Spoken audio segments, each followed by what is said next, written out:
2.5 million blocks of stone. Some weigh as much as a car. A few weigh as much as a loaded freight truck.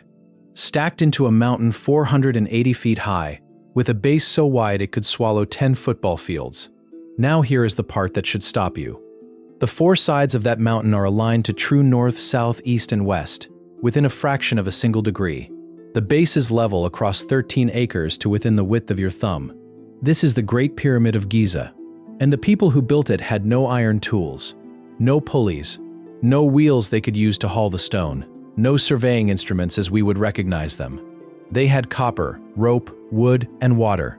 They had their hands, and they had each other. With those, they raised the most precise large structure on Earth, and it stayed the tallest building humans had ever made for the next 38 centuries. The obvious question is the one we are going to answer. How?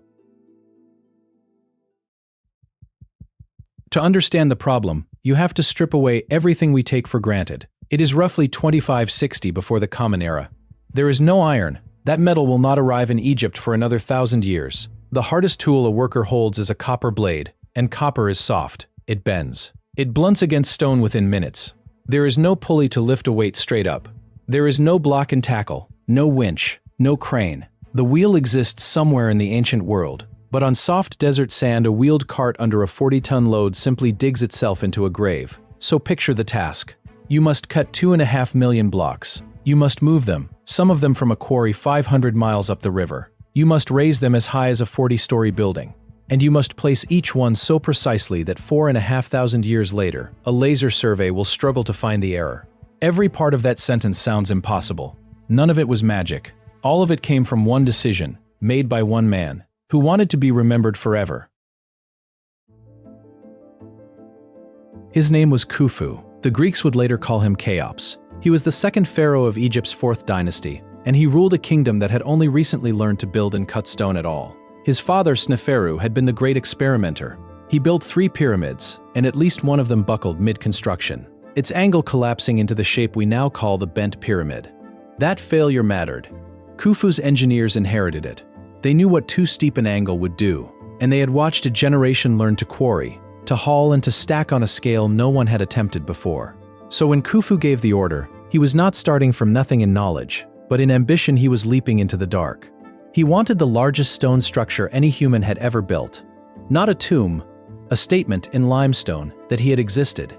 If you find that kind of story worth your time, subscribe. This channel is built on how impossible things actually got made. Because the moment Khufu gave the order, his architects faced the first real question. Who exactly was going to move all that stone?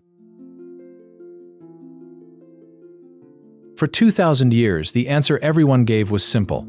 Slaves. Whips, chains. 100,000 wretched captives dying under the lash to satisfy a god-king's vanity. It is a powerful image.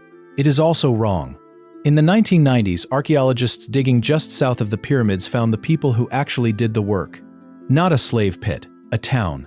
Bakeries that could turn out thousands of loaves a day. Breweries. Storerooms stacked with the bones of cattle and sheep. Prime cuts, the kind of meat a captive would never see. They found barracks, workshops, and a cemetery. And in that cemetery were the workers themselves, buried with care, their graves marked, some with the honorific titles of their crews. Their skeletons tell the story plainly. Many had healed fractures, bones that had been set by a doctor and allowed to mend. Slaves are not given surgeons.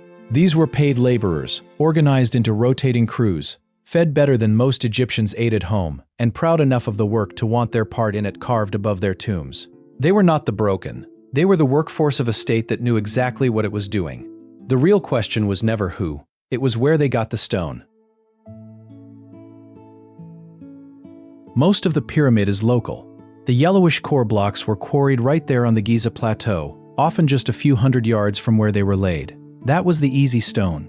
To cut it, workers traced the outline of a block with copper chisels, then drove wooden wedges into the seams. Some believe they soaked those wedges with water so the wood swelled and split the rock along the line. Block by block, the quarry became the building, but the fine white limestone for the outer casing came from Tura, across the river, a denser, brighter stone that could be polished smooth. And the hardest material of all, the granite that lines the burial chamber, came from Aswan, more than 500 miles to the south. Granite laughs at copper. To shape it, workers pounded it with balls of dolerite, a stone harder than the granite itself, hammering for weeks to dress a single beam. Some of those beams weigh as much as 80 tons. They were not carried. They could not be carried. Which leaves the question that has nagged every engineer who ever stood at the base and looked up. How do you move a stone heavier than a house across 500 miles of desert and river with rope and muscle alone? The answer turns out to be almost embarrassingly elegant. You put the stone on a wooden sledge and you drag it. But dry sand piles up in front of the runners and fights you the whole way. So the Egyptians wet the sand. A tomb painting from a few centuries later shows exactly this. A colossal statue on a sledge, dozens of men hauling on ropes, and one figure standing at the front, pouring water onto the sand in their path. For a long time, scholars thought he was performing a ritual. He was not. He was doing physics. Damp sand binds together and stiffens. Tests have shown that wetting the sand to just the right point can cut the pulling force roughly in half. Suddenly, a job that needs 1,000 men needs 500. For the long distances, they let the river do the work. Each summer the Nile flooded, and Egyptian engineers cut canals to channel that water almost to the foot of the plateau. Heavy stone traveled by barge, floating most of the way, dragged only at the end. It is a clean, clever, completely human solution. And remarkably, we are not guessing. One man wrote part of it down. In 2013, on a windswept stretch of the Red Sea coast called Wadi el-Jarf, a French team unearthed something no one expected to survive. Rolls of papyrus. The oldest inscribed papyrus ever found. Written more than 4,500 years ago, during the reign of Khufu himself. And these were not prayers or poetry. They were a logbook, a working diary, kept by a middle official named Merer, who supervised a crew of about 40 men. Merer recorded their days the way a foreman might fill a timesheet, where they went, what they carried. And there, in faded ink older than the alphabet, Merer describes loading white limestone at the Tura Quarries and sailing it down the river to a place he calls Akhet Khufu, the horizon of Khufu. The Great Pyramid. This is the moment the myth dissolves and the history becomes real. We are no longer reconstructing how it might have been done. We are reading the words of a man who helped do it, who watched the casing stones float toward Giza, and who logged it before he went home. The diary tells us how the stones arrived. It does not tell us how they went up. For that, we have to argue. Here is the question no logbook answers. Once the stone reaches the plateau, how do you lift it 480 feet into the air? Almost everyone agrees the basic tool was a ramp. Drag the block up a slope instead of hoisting it. But the details are where the trouble starts. A single straight ramp gentle enough to haul stone up would have to be nearly a mile long and contain more material than the pyramid itself. That seems absurd. So others propose a ramp that spirals up around the outside, hugging the four faces as it climbs. But a spiral ramp buries the very corners the builders needed to keep checking for alignment, and it leaves no room to read the angles. A French architect named Jean-Pierre Houdin went further and argued for a ramp built inside the pyramid, a corkscrew tunnel, hidden within the walls, still partly there to be found. And in 2018, in an ancient alabaster quarry at Hatnub, archaeologists found a real ramp, steep, flanked by staircases and rows of post holes, a system that may have let crews drag blocks up far sharper slopes than anyone thought possible. The honest answer is that we still don't know which method raised the Great Pyramid. We only know it was some clever combination of these, and that whoever designed it could do something even harder than lifting stone. They could aim it. Lifting stone is brute force. Aiming it is genius. Before a single block went down, the builders had to flatten the bedrock. The base of the Great Pyramid is level across 13 acres to within just over half an inch. To do that without a laser, they likely cut shallow channels into the rock, flooded them with water, and used the perfectly flat water surface as their reference, chipping the stone down to that line everywhere the water touched. Then came the alignment. The four sides point to true north, south, east, and west, off by only about 1/15 of a degree. That is more accurate than many buildings put up today. They had no compass, and true north isn't even where a compass points, so they almost certainly read the sky, watching a star rise and set on the flat horizon and bisecting the angle between, or tracking the slow circle of the stars around the unmoving northern point of the heavens. Think about what that means. To square a building to the planet, they used the planet's own rotation, written in starlight. This was not luck.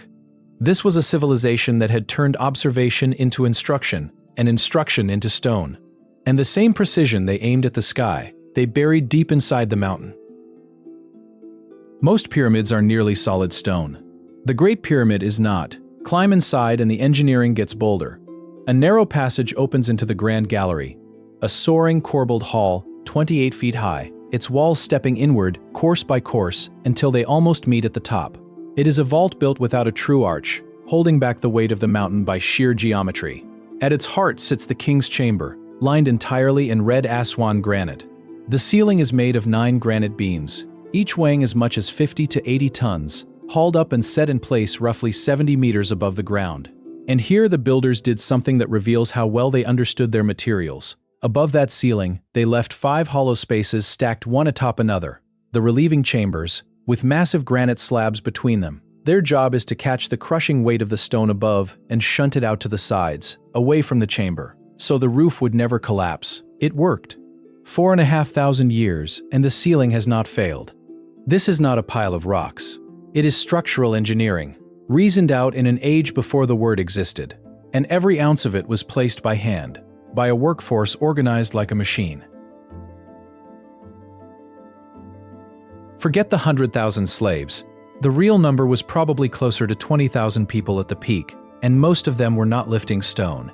They were feeding it, cooking, brewing, hauling water, making rope, repairing copper tools, doctoring the injured, keeping the records. The ones who did move the blocks were sorted into crews with names painted right onto the stones. Names we can still read, gangs that called themselves things like the Friends of Khufu and the Drunkards of Menkaure. There was pride and there was competition built into the system. Above them sat a chain of overseers, scribes, and architects coordinating thousands of moving parts across roughly 20 years. Think about what that requires. Quarries running on schedule 500 miles apart, barges timed to the flood, enough grain stored to feed a small city that produces nothing but a tomb.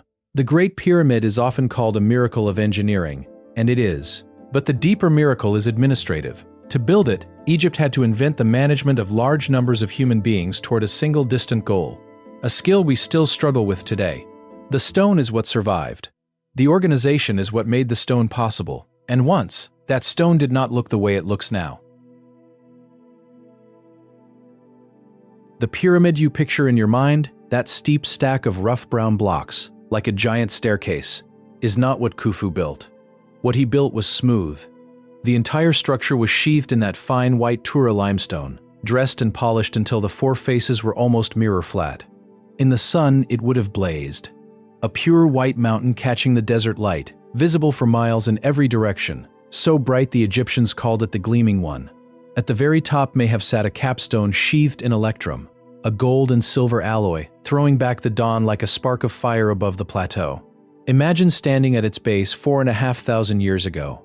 Not a ruin, not an ancient curiosity, a brand new blinding perfectly geometric object, the largest and most precise thing in the human world, rising out of the sand as if the sky itself had set it down. That is what the casing stones gave it. Nearly all of them are gone now, and the story of how they vanished is, in its own way, just as human as the story of how they were laid. For thousands of years, the casing held. Then, in 1303, a massive earthquake rolled through the region and shook the smooth stones loose. And there, suddenly, was a mountain of perfectly cut, perfectly portable building material, sitting on the doorstep of a growing medieval city. Cairo could not resist. Over the following centuries, builders carted the fallen casing away and used it. The gleaming white skin of Khufu's pyramid was broken up and worked into the mosques, the walls, and the fine houses of a new capital. Pieces of the Great Pyramid are scattered across old Cairo to this day, hidden in plain sight in the fabric of the medieval city. There is a strange humility in that. The most ambitious structure of the ancient world spent part of its later life as a quarry, its monument to one king quietly recycled into 1,000 ordinary buildings for everyone else. What we climb and photograph today is the rough inner core, the skeleton. The blazing white mountain Khufu raised is mostly gone. But strip away the myths, the missing stone, even the gold, and you are left with the thing that actually matters. Every few years, someone insists it could not have been people. It had to be aliens, or a lost super civilization, or some forgotten technology. And you can see why the idea is tempting. The scale is so far beyond a single human life that it feels like it must come from somewhere else. But look at what we actually have. A worker's town with its bakeries and its cemeteries. A foreman's diary describing the boats and the stone.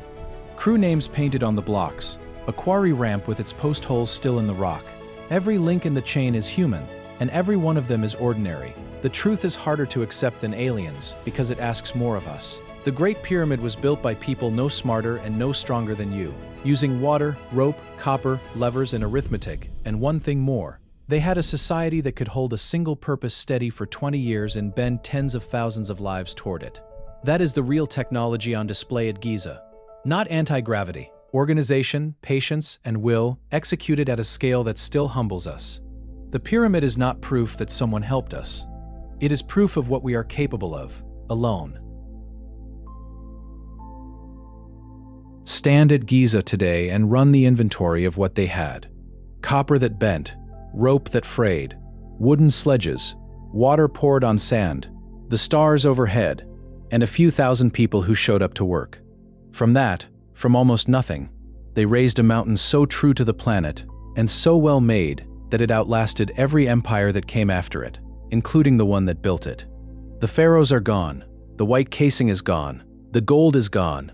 The pyramid is still here, still pointing at true north, still standing 480 feet over the sand, after 45 centuries that erased nearly everything else humans have ever made. It was never magic, and it was never aliens. It was a copper chisel, a wet patch of sand, and the stubborn collective will to finish something no one would live to see completed.